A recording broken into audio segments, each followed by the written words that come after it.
রাধে রাধে। আজ হলো জগৎজননী শ্রীমতী রাধারানীর হ্যাপি বার্থডে।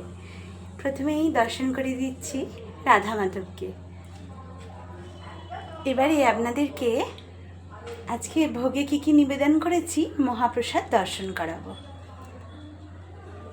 প্রথমে শৃঙ্গারটা কেমন করিয়েছি একটু দর্শন করিয়ে দিচ্ছি আপনাদেরকে। আর এই যে দেখুন, নারায়ণের কিন্তু শৃঙ্গার কমপ্লিট। ইনি হলেন নীলমাধব।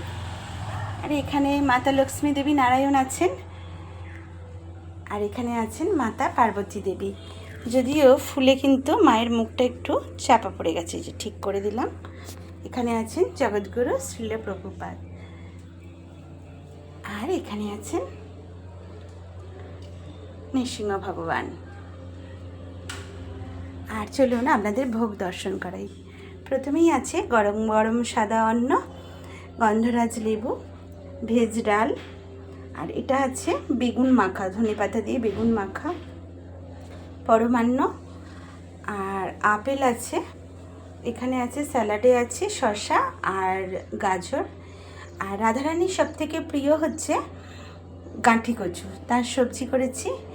এটা হচ্ছে চালতার চাটনি, এটা হচ্ছে মোচার সবজি, আর এটা হলো চিলি পনির। এই সামান্যতম রান্নাই করেছি, খুব বেশি করতে পারিনি। কেকটাও বাড়িতে তৈরি করা, আর এই হলো মিষ্টান্ন। খুব সামান্যতম রান্না করেছি ভগবানের জন্য, কেননা আমাদের শরীরটা খুবই খারাপ চলছে, সোনামা এবং আমার তো অনেক হাত কেটে গেছে, সেই কারণে সেইভাবে আর রান্নাবান্না করতে পারিনি। আপনারা সবাই আমাকে কৃপা করবেন, আমি যেন ভগবানের সেবায় যুক্ত থাকতে পারি। হরি বল, রাধে রাধে।